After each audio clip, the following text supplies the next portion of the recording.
ओम श्री गणगणपते नमः। श्री गणेश की वंदना कर, जिनके स्वामी शनिदेव तथा श्री राम भक्त हनुमान की आराधना कर, इष्ट देव का ध्यान रख, गुरुजनों को नमन कर, अभिनंदन करते हैं आपका नित्य प्रस्तुत आज के दैनिक पंचांग में।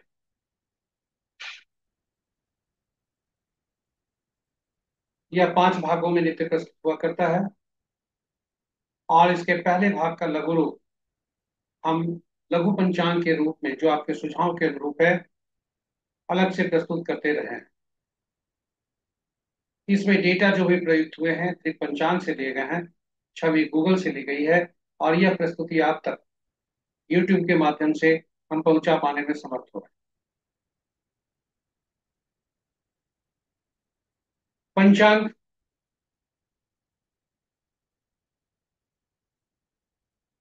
हमारे लिए महत्वपूर्ण है क्योंकि यह केवल शुभ मुहूर्त जानने का माध्यम नहीं है, अपितु व्यक्ति की निर्णय क्षमता को सुदृढ़ करता है। पंचांग पंचांग प्रकृति और ब्रह्मांड की ऊर्जा के साथ संतुलन स्थापित करने में सहायक होता है, जिसके फलस्वरूप हम सबके जीवन में शांति, समृद्धि और सकारात्मकता का संचार होता है। अतः पंचांग का अनुसरण करके हम अपने जीवन को अधिक सफल और समृद्ध बना सकते हैं। तो चलिए पंचांग की अहम भूमिका को देखते हुए आइए इसका हम सब अनुसरण करके जीवन में शांति, समृद्धि और सकारात्मकता का संचार सुनिश्चित करते हुए अपने जीवन को अधिक सफल और समृद्ध बनाएं। साथ ही साथ साझा करें प्रस्तुति को अपने मित्रों, परिजनों और शुभेच्छुओं के संग, ताकि वे भी पंचांग का अनुसरण करके अपने जीवन में शांति, समृद्धि और सकारात्मकता का संचार सुनिश्चित करते हुए अपने जीवन को अधिक सफल और समृद्ध बना सकें।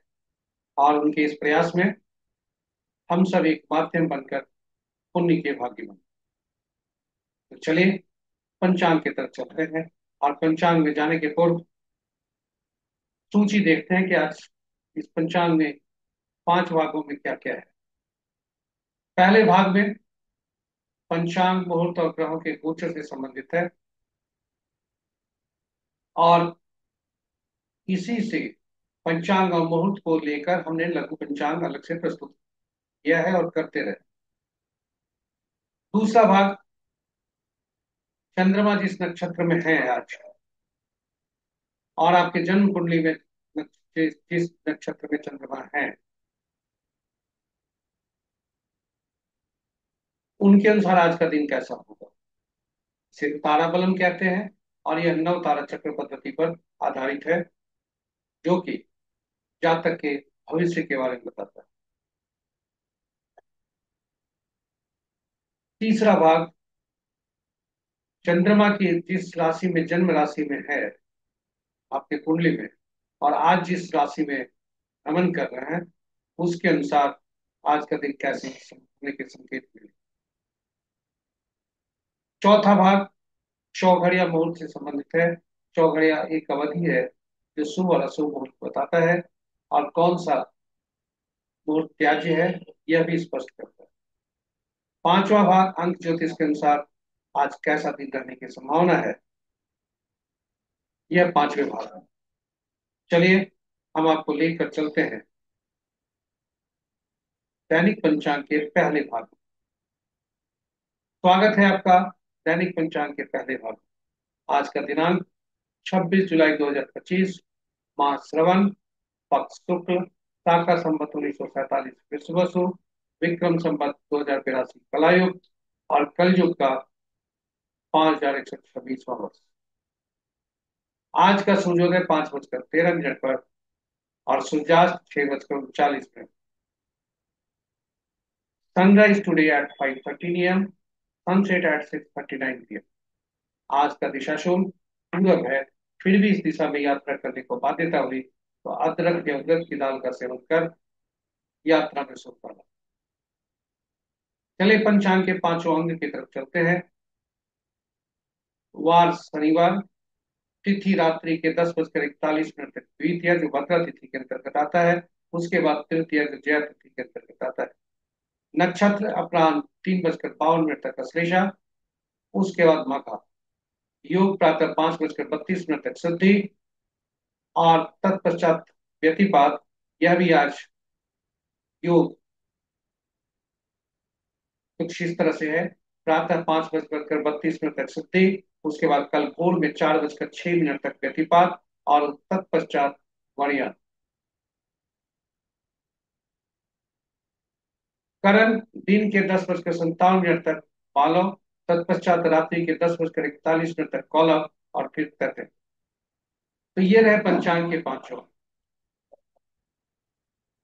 महत्वपूर्ण मुहूर्त में जाने के पूर्व भोलेनाथ का नमन कर देखते हैं कि भोलेनाथ का वास आज कहाँ है। तो भोलेनाथ का शुक्ल पक्ष द्वितीय होने के कारण जब तक द्वितीय है तब तक भोलेनाथ गौरी के सानिध्य में है, जो सुखप्रद है। उसके बाद तृतीय तिथि आती है 10:41 रात्रि के पश्चात। तब भोलेनाथ सभा में उपस्थित रहते हैं, जो कि शुभ नहीं है। जय भोलेनाथ। ओम नमः शिवाय।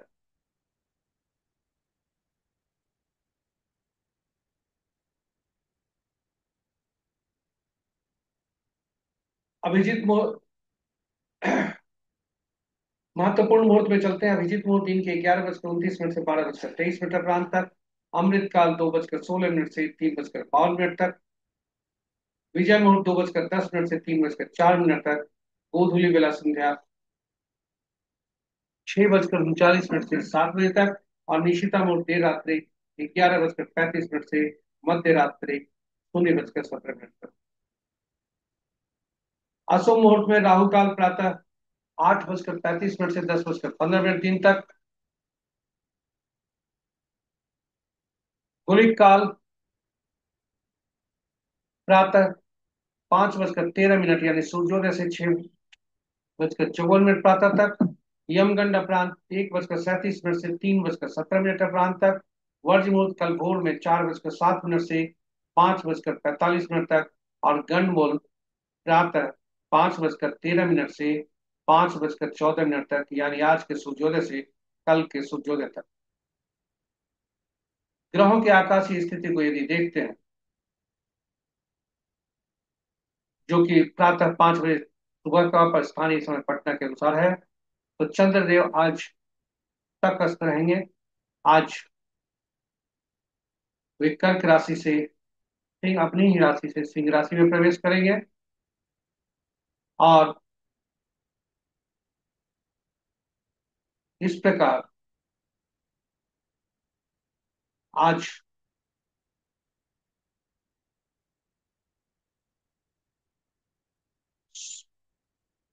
आज शुक्रदेव का भी राशि परिवर्तन है। इस प्रकार अभी की स्थिति में मित्र राशि में 3 ग्रह, शत्रु राशि में 2 ग्रह, सम राशि में 2 ग्रह, स्व राशि में 2 ग्रह। ग्रहों के नक्षत्र के अनुसार यदि हम देखें,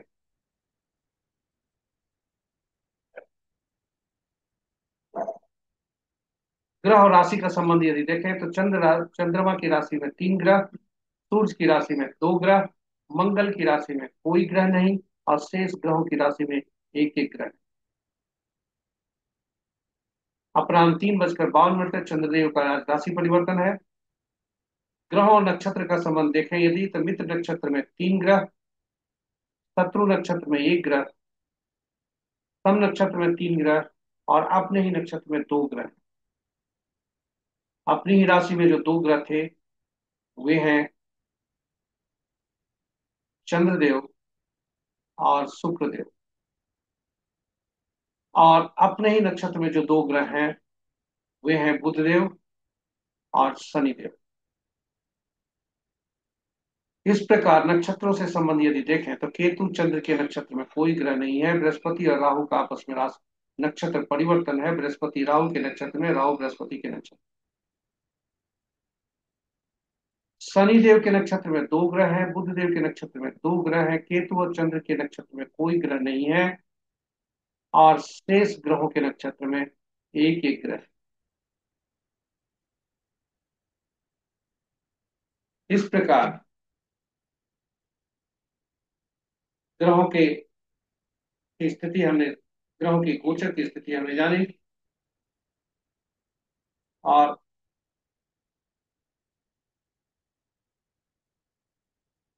जुलाई मास में शुक्रदेव आज दिन के 9 बजकर 2 मिनट तक बजे अपनी वृषभ राशि से मिथुन राशि में प्रवेश करेंगे। और बुध देव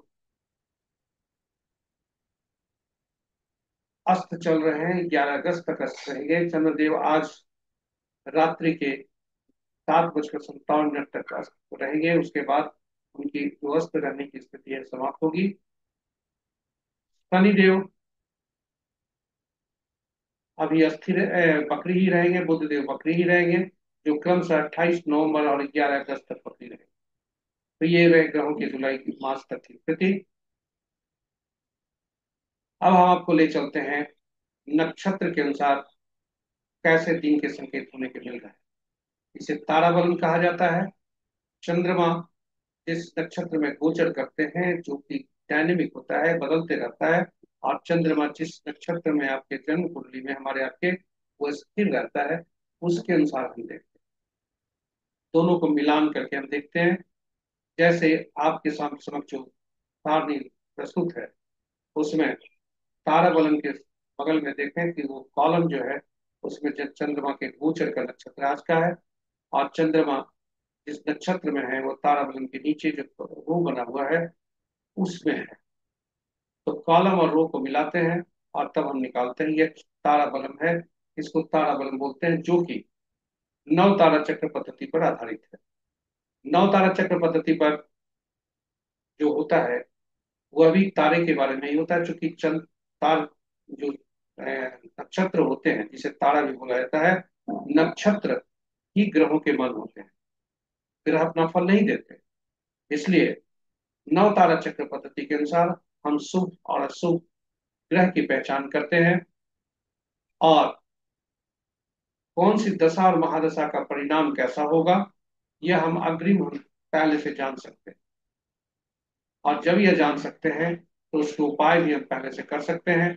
मानसिक रूप से भी हम तैयार रह सकते हैं चुनौतियों को सामना करने के लिए, यदि खराब समय है तो, खराब ग्रह है। लेकिन वही शुभ ग्रह है, यदि दशा महादशा का फल शुभ है, तो वैसी स्थिति में हम सो अन्य शुभ कार्य का भी निष्पादन उस समय अवधि में करते हैं, तो वह अत्यंत शुभकारी होता है। साथ ही साथ जन्म कुंडली में यदि ग्रह हमारी खराब स्थिति में है या अच्छी स्थिति में है, यदि नव तारा चक्र पद्धति के साथ वैसी स्थिति नहीं है जो जन्म कुंडली में है, तो परिणाम जन्म कुंडली के अनुसार नहीं, नव तारा चक्र पद्धति के अनुसार हो। पुनः हम जीवन में जन्म से लेकर मृत्यु तक कुछ न कुछ लोगों के संपर्क में आते रहते हैं। यह एक स्वाभाविक प्रक्रिया है। लेकिन ऐसी भी स्थिति बनती है कि कुछ लोगों से हमारा तालमेल बहुत अच्छा बन सकता है, कुछ से नहीं। और यह अग्रिम में हम नवतारा चक्र पद्धति से जान सकते हैं। हम अपना नक्षत्र जानते हैं, उनके और उनके नक्षत्र को भी देखें, और दोनों से हम पता कर सकते हैं कि आपस में कैसे संबंध होंगे। ये खास करके ऐसे समय में जब आपके जो है आपके समय अच्छे नहीं हो, या आप बिजनेस पार्टनर कोई एग्रीमेंट करने जा रहे हैं, कोई पार्टनरशिप डील करने जा रहे हैं, वैसी स्थिति में जो कि लंबी उसकी आयु हो सकती है, और यदि शुभ नहीं है तो फिर परेशानी का कारण बन सकता है। तो वैसे स्थिति में हम जान सकते हैं कि वो कैसे स्थिति हमारी बन रही है उनके साथ। इसी तरह से हम नवतारा चक्र पद्धति पर पूरी जानकारी लेकर हम अपने अपने आप को तथा अपने ग्रहों के चाल को समझकर उचित कार्रवाई कर सकते हैं।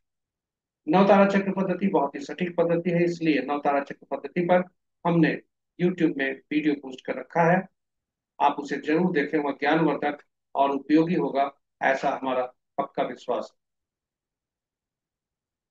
साथ ही इसीलिए इसी हेतु इसकी सटीकता को प्रमाणित करने के लिए, नवतारा चक्र की सटीकता को प्रमाणित करने के लिए हम उस प्रस्तुति में भगवान राम, माँ सीता और पवन पुत्र हनुमान के भी जन्म कुंडली उसमें रखी है।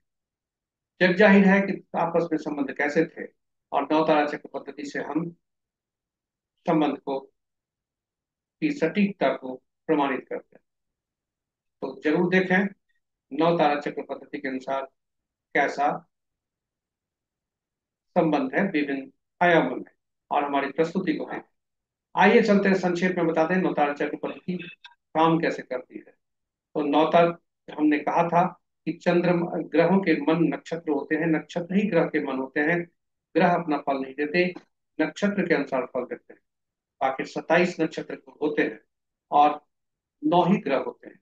तो फिर कौन से नक्षत्र किसके फल देंगे, यह जानने के लिए 27 नक्षत्रों को 3 श्रेणियों में रखा गया। इस और 3 श्रेणियों पे जब रखा गया, और पहले श्रेणी में ये पहला से 9वां नक्षत्र, दूसरे श्रेणी में 10वां से 18वां नक्षत्र, तीसरे श्रेणी में 19वां से 27वां नक्षत्र।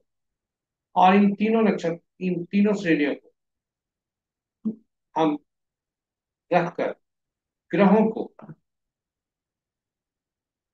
महादशा क्रम में रखे, और इसी क्रम में रखा गया ग्रहों को।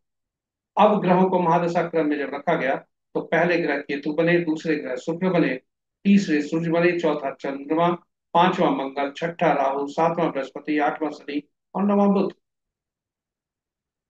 पहला ग्रह जो केतु है, इनको पहला नक्षत्र हर श्रेणी में से, यानी पहला, दूसरे में से 10वां, तीसरे में से 19वां, इन नक्षत्रों का स्वामित्व दिया गया। और इसी क्रम में बढ़ते हुए शुक्र को दूसरा, 11वां और 20वां नक्षत्र का स्वामित्व मिला। और यही क्रम संख्या में बढ़ते हुए बुध देव को 9, 18वां और 27वां नक्षत्र का स्वामित्व मिला। और इस तरह से ग्रहों को और उनके नक्षत्रों पर जिनका स्वामित्व उनको मिला, उसकी सूची इस प्रकार बनी। केतु, जो हमने कहा था, पहला, 10वां और 19वां नक्षत्र, यानी अश्विनी, माघा, मूला के स्वामी बने। और यह जो सारणी है, यही बहुत ही महत्वपूर्ण है और उपयोगी है, इसलिए इसे संजो कर रखें, आपके लिए बहुत कारगर होगा। अब फलित कैसे करते हैं, यह महत्व है। फलित करने के लिए हम इस सारणी को रखते जरूर हैं, लेकिन जन्म कुंडली में देखते हैं चंद्रमा किस नक्षत्र में है, और जिस नक्षत्र में है उनके स्वामी कौन बनते हैं। उदाहरण के लिए, किसी व्यक्ति का जन्म चित्रा नक्षत्र में हुआ है, तो चित्रा 14वां नक्षत्र बनते हैं, उनके स्वामी मंगल बनते हैं। तो मंगल से गणना आरंभ हो, ये याद रखें। किसी व्यक्ति का जन्म पुनर्वसु नक्षत्र में हुआ है, पुनर्वसु और विशाखा या पूर्व भाद्रपद नक्षत्र में हुआ हो, तो उसकी गणना बृहस्पति से शुरू, यानी पहला ग्रह जो बनेंगे वो बृहस्पति बनेंगे, केतु से गणना नहीं होगी। और इस तरह से जब पहला ग्रह जो होते हैं वह मिश्रित फल देते हैं, और जो कि शुभ और अशुभ दोनों होते हैं, शुभता ज्यादा होती है थोड़ी, शुभता कम होती है। तो यहां से गणना जब हम आरंभ करते हैं पहला ग्रह इसको मानकर, तो यहां से दूसरा ग्रह, चौथा, छठा, आठवां और नवां, ये शुभ फलदायी होते हैं। वही पहले से तीसरा, पांचवा, सातवां ग्रह पीड़ादायक होते हैं, विपत्तिदायक होते हैं, अशुभकारी होते हैं, बाधा देने वाले होते हैं, खतरनाक होते हैं, अति पीड़ा देने वाले। और इनकी जो पीड़ा या अशुभता की मात्रा जो होती है, जैसे जैसे क्रम संख्या बढ़ते जाता है, वैसे वैसे वो बढ़ता है। यानी पहला में कम, तीसरा में उससे ज्यादा, पांचवा में उससे ज्यादा, और सातवां में असह्य जिसको कहते हैं, जिसे हम कहते हैं कि होश ठिकाने आ गए, या हमें इतनी ज्यादा पीड़ा देते हैं कि कभी कभी व्यक्ति की मृत्यु भी उसी में होती है। इसलिए इसे नैधन्य कहा जाता है। तो याद रखें, पहला, तीसरा, पांचवा, सातवां। अब आप बताएं कि यदि हमें पता चल गया कि हमारा तीसरा, पांचवा, सातवां ग्रह कौन बनता है, दूसरा, चौथा, छठा, आठवां, नौवां ग्रह कौन बनते हैं हमारे, जो शुभकारी होते हैं, और विपदकारी जो होते हैं पहला, तीसरा, पांचवा, सातवां ग्रह, इस ये पहचान अगर हम कर लेते हैं अपने लिए, तो दशा महादशा का फल हम जान सकते हैं। जन्म कुंडली में वो ग्रह कैसा फल देंगे यह भी हम जान सकते हैं। तो नौ तारा चक्र पद्धति, यही पद्धति बहुत ही उपयोगी है, सटीक है। चलिए, आज के चंद्रमा का गोचर से संबंध हम देखते हैं कि आज चंद्रमा का गोचर कहाँ कर रहा है। तो आज 3:52 तक चंद्रमा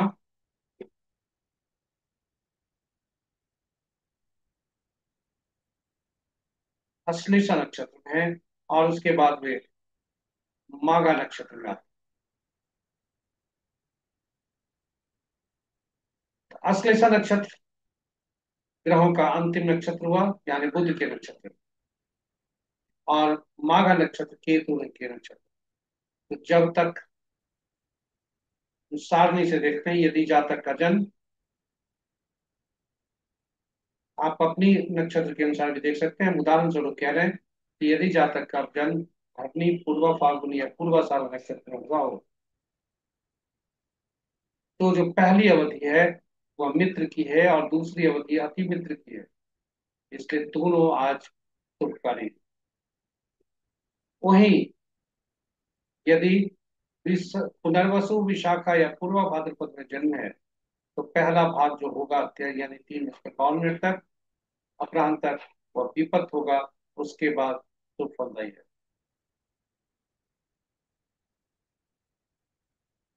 इसी तरह से हम रो और कॉलम को मिलाकर अपना विफल देख सकते हैं।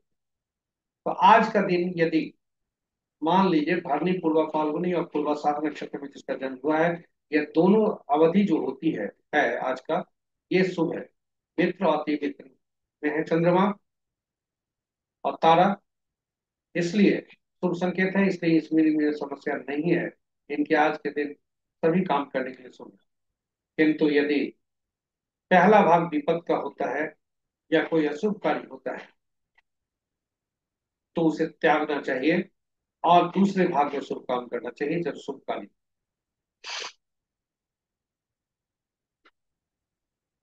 किंतु कुछ लोगों का यह मांग आई थी कि यदि ये बहुत आवश्यक हुआ तो हम क्या करें। अब नॉर्मल अवस्था हम छोड़ देंगे, लेकिन कुछ अगर अपरिहार्य कारण से हमें कुछ ऐसा कुछ काम करना पड़ा, तो उपाय क्या है। तो उपाय के तौर पर आपको बताते हैं। उपाय के तौर पर बताने के पूर्व ही आप आपको स्पष्ट करना चाहते हैं कि यह पुष्ट उपाय है, इसका कंफर्मेशन कहीं नहीं है, इसलिए प्रमाणित नहीं है ये। फिर भी आपके उपयोग के लिए, यदि जन्म तारा में आज का दिन पड़ता है आपका, तो पीला कद्दू पत्ते वाली सब्जी का दान करें। विपत में पड़ता है तो गुड़ का दान करें। प्रत्यरी में पड़ता है तो नमक का दान करें। और नैधन है तो उस मुहूर्त को त्यागें। बहुत मजबूरी हुई, अति मजबूरी जिसे कहा जाता है, तो तिल सहित स्वर्ण का दान करें।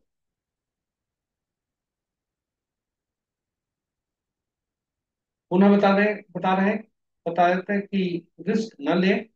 यदि आज अशुभ मुहूर्त है तो उसे त्यागें, क्योंकि यह प्रमाणित परिहार जो हमने उपाय देखा है, वह संकलित किया है, कहीं से कंफर्मेशन अभी तक हमें नहीं मिला, इसलिए प्रमाणित नहीं है।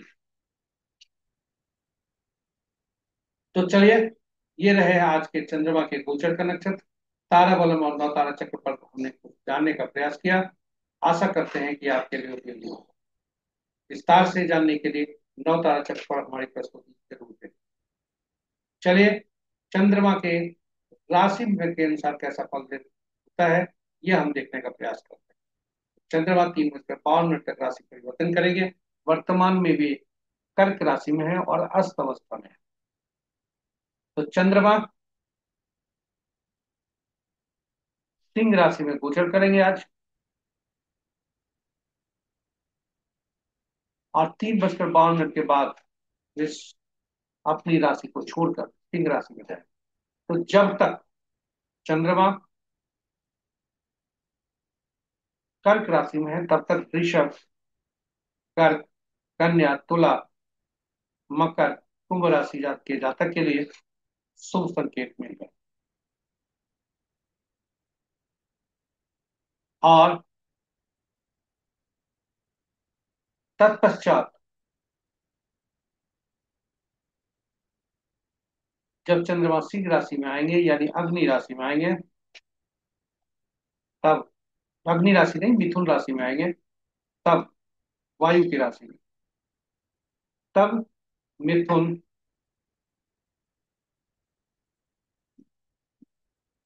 सिंह,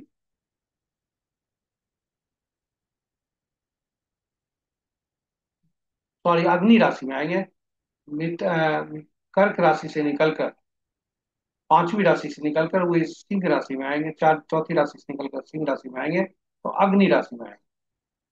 तो वैसी स्थिति में मिथुन,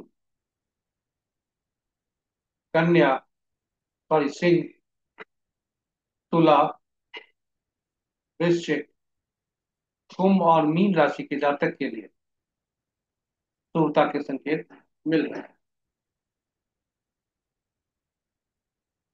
तो आज का, इसे आप अपनी चंद्र राशि के अनुसार देखें, लग्न के अनुसार नहीं। यहाँ लोग कंफ्यूज करते हैं, इसे चंद्र बलम कहा जाता है। इसके पश्चात आपको हम ले आए चौघड़िया मुहूर्त पर। चौघड़िया एक प्रकार का मुहूर्त है जो शुभ और अशुभ काल दर्शाता है। चौघड़िया की उपयोगिता पर हमने विस्तृत वीडियो डाला है जो चौघड़िया की उपयोगिता से संबंधित। संक्षेप में हम जानने का प्रयास करें कि कुल 8 चौघड़िया होते हैं, दिन के, और 8 चौघड़िया रात के।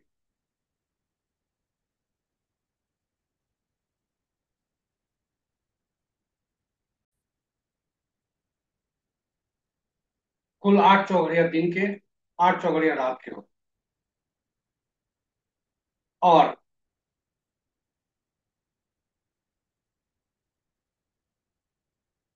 ये चौघड़िया, चूंकि सप्ताह सात ही दिन होता है, इसलिए सात ही चौघड़िया का नामकरण हुआ। आठवां चौघड़िया जो आरंभ का चौघड़िया प्रतिदिन होता है, वही अंत का चौघड़िया हुआ करता है। तो पहला चौघड़िया, चौघड़िया का संबंध साप्ताहिक दिनों से हुआ। हर चौघड़िया का जो प्रतिदिन पहला चौघड़िया होता है, वही अंतिम चौघड़िया होता है। और पहला चौघड़िया वही होता है जो सप्ताह का दिन होता है। यानी आज शनिवार है, तो शनिवार का जो चौघड़िया होता है वह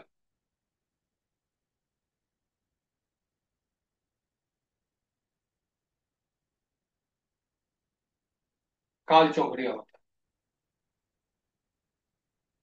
और इसका शनिदेव से संबंध है, चूंकि अब साप्ताहिक दिनों का, हर सप्ताह, हर चौघड़िया सप्ताह के दिनों से संबंध हो गया।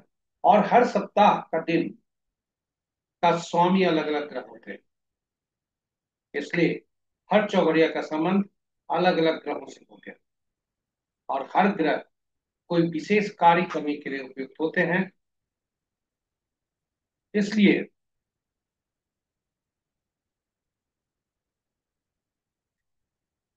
हर चौघड़िया विशेष कार्य करने के लिए उपयुक्त है। इसकी सूची आपके समक्ष हमने रखी है। विस्तृत जानकारी अपनी प्रस्तुति हिंदी में चौघड़िया की उपयोगिता और अंग्रेजी में यूटिलिटी ऑफ चौघड़िया में उपलब्ध है। चौघड़ दिन का चौघड़िया, जब भी हम उसको का चुनाव करते हैं किसी कार्य के लिए, तो यह सुनिश्चित कर लेते हैं कि कहीं यह वारवेला, कालवेला या राहु काल से ग्रसित न हो। क्योंकि दिन के चौघड़िया इन्हीं अशुभताओं से अधिव्याप्त होते हैं और रात का चौघड़िया काल रात्रि से अधिव्याप्त। काल चौघड़िया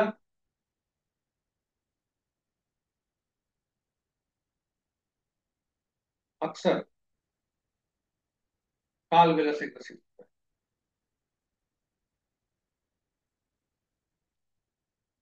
तो दिन का चौघड़िया जो भी अशुभता से अधिव्याप्त हो, या रात्रि का चौघड़िया जो भी अशुभता से अधिव्याप्त हो, उसे त्याग कर, उसका उपयोग नहीं करते हैं, क्योंकि कार्य में शुभता की तो गारंटी नहीं, अशुभता की गारंटी।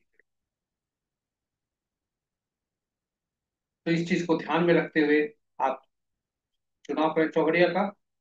और चलते हैं आज के चौघड़िया के साथ। आज का चौघड़िया यदि हम देखें, तो चूंकि दिन शनिवार है, काल चौघड़िया से दिन आरंभ है, और काल चौघड़िया से ही दिन समाप्त। और इस प्रकार आज का जो चौघड़िया है वह आरंभ से ही काल बेला से ग्रसित है। उसके बाद रोग चौघड़िया राहु काल से ग्रसित है।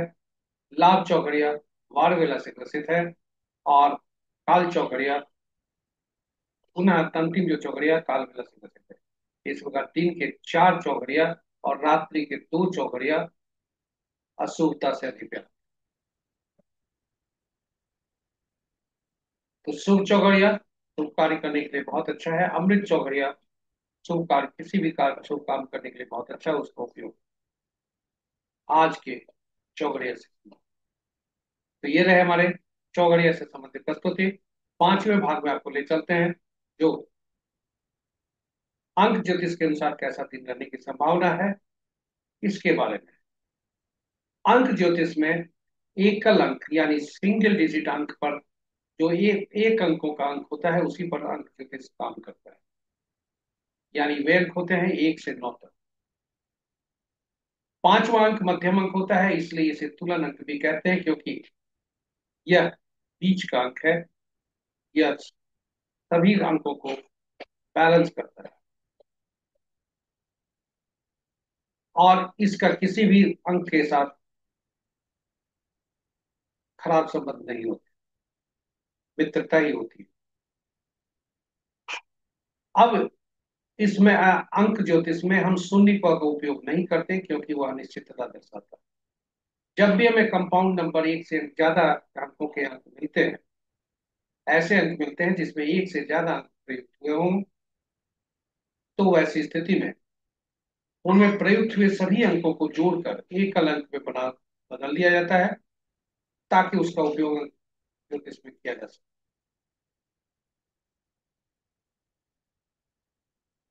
और इसके अतिरिक्त अंक ज्योतिष में हमारे पास शब्द अगर यदि कोई आते हैं, तो उन शब्दों को भी अंक में बदलकर हम उसके के अंकों को फिर जोड़कर एकल अंक में परिवर्तित करते हैं और उसका उपयोग करते हैं। अंक 1 से 9 तक ही प्रयुक्त होते हैं, यह हमेशा याद रखें। और 1 से 9 तक अंक जो हैं, इनके स्वामी 9 ग्रह हैं।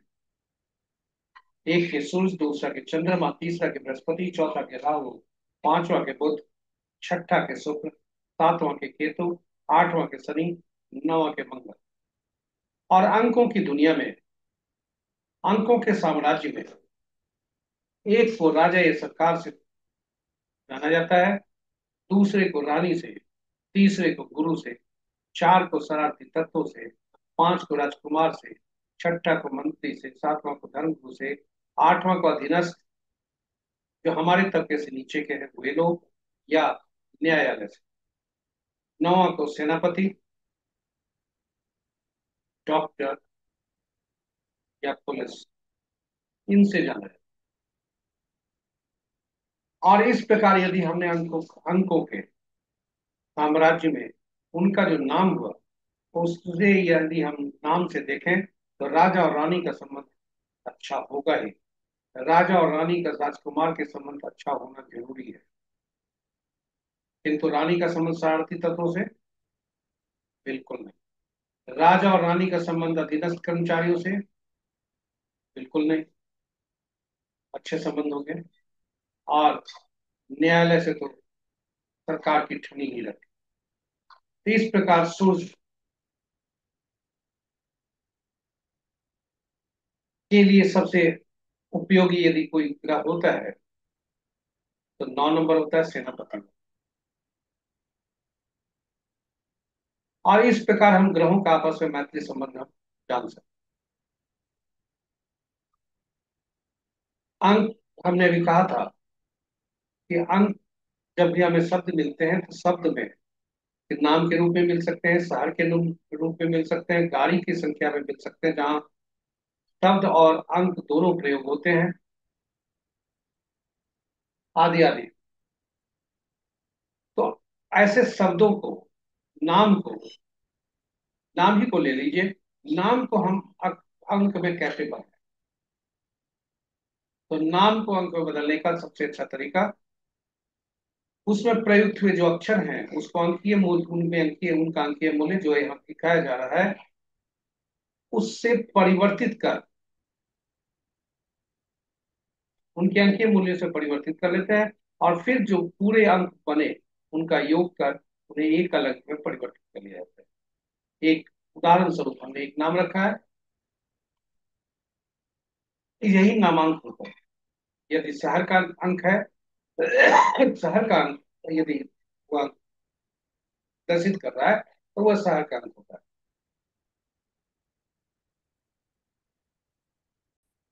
इस प्रकार हम अंकीय मूल्य को पहचानते हैं और नाम को अंकी, उनके अंकीय मूल्य से परिवर्तित कर उनको, कोई भी शब्द हमें जो मिलते हैं जिनमें अक्षरों का समूह होता है या अक्षरों अंकों का समूह होता है, उसे हम अंकों में परिवर्तित कर, एक अंक में फिर परिवर्तित कर उसका उपयोग अंक ज्योतिष में करते हैं।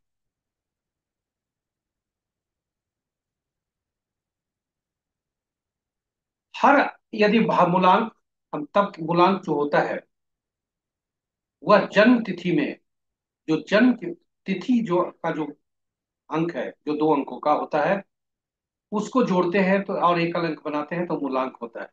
और जन्म तिथि के सारे अंकों को, तिथि माह और वर्ष को जोड़ते हैं और एक अंक में परिवर्तित करते हैं तो भाग्यांक होता है। मूलांक और भाग्यांक का शत्रु आपका नामांक यानी नाम नहीं होना चाहिए, और हर अंकों के शत्रु को हमको जानना जरूरी है। शत्रु को जान लिए तो शेष अंक या तो तटस्थ होंगे या मित्र होंगे। तो एक अंक के अंक वाले जातक के लिए 8 अंक अति शत्रु होते हैं। 2 अंक वाले के दो अंक का जिनका मूलांक 2 होता है उनके जातक के 4, 6, 8, 9 होते हैं। 3 मूलांक वाले का 6 होते हैं। 4 मूलांक वाले का 8, 9, 4, 2 होता है।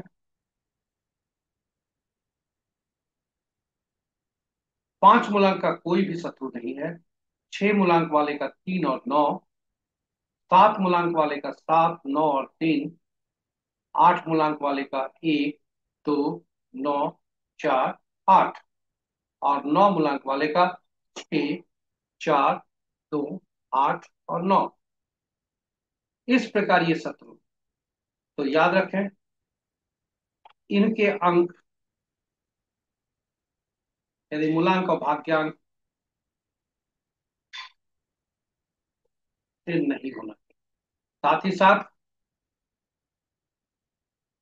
अब अभी हमने अंकों का, अक्षरों का अंकीय मूल्य बताया था। आप उससे देखें, नाम का पहला अक्षर भी मूलांक और भाग्यांक का शत्रु न हो तो बात ही,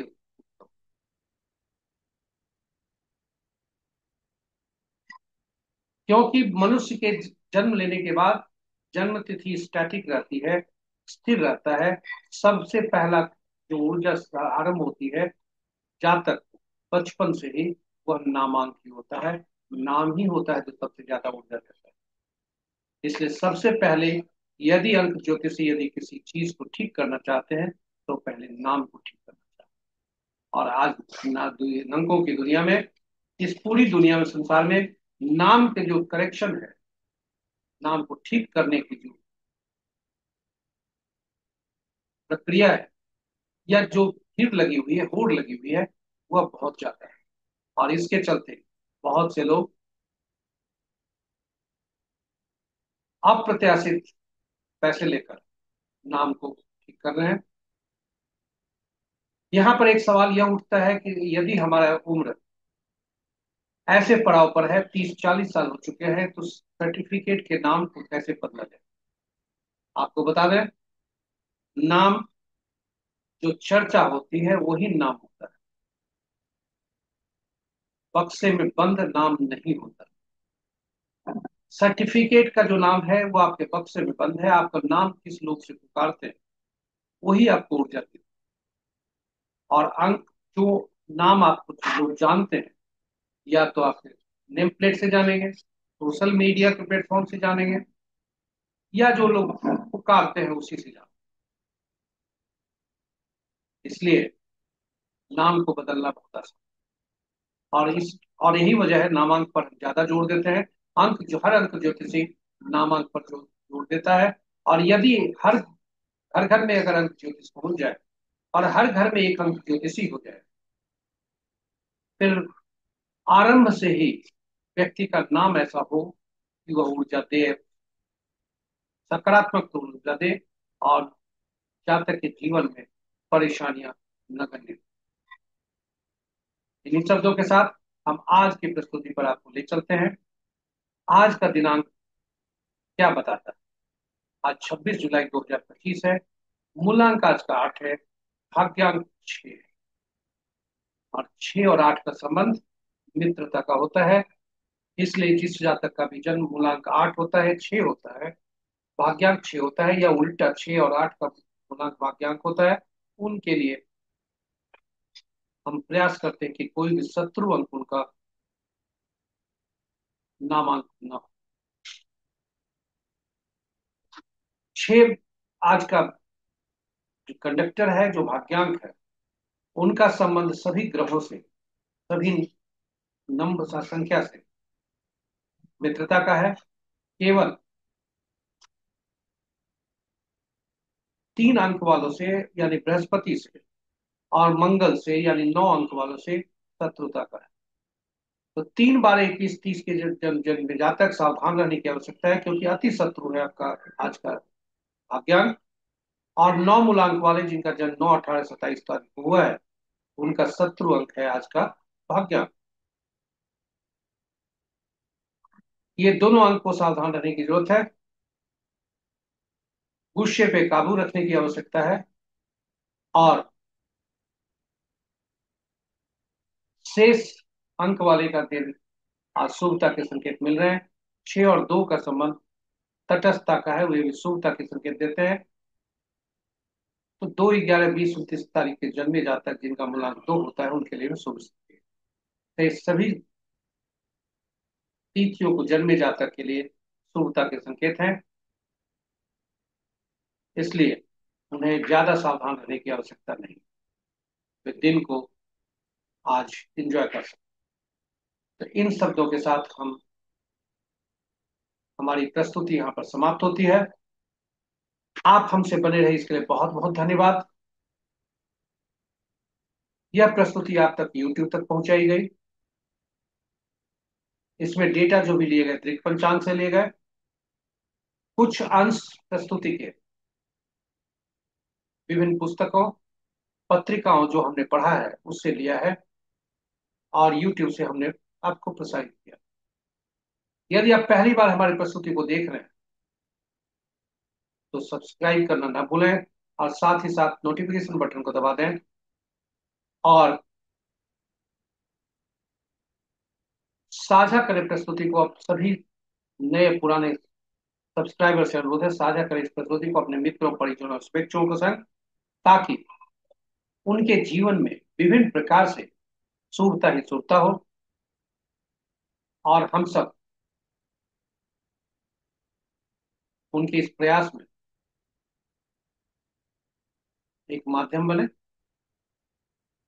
और पुण्य के भागी बनकर हमारे जो ईश्वर के हाथ में एक यहाँ खाता है, उसमें कुछ पुण्य के अंश दर्ज। इन्हीं शब्दों के साथ हम आज विदा लेते हैं। शनि देव की कृपा आप सब पर बनी रहे, श्री राम हनुमान की कृपा पर बनी रहे। इन्हीं शब्दों के साथ हम विदा लेते हैं, कल नई प्रस्तुति के साथ आपके समक्ष उपलब्ध होंगे। तब तक के लिए जय श्री राम, जय शनिदेव।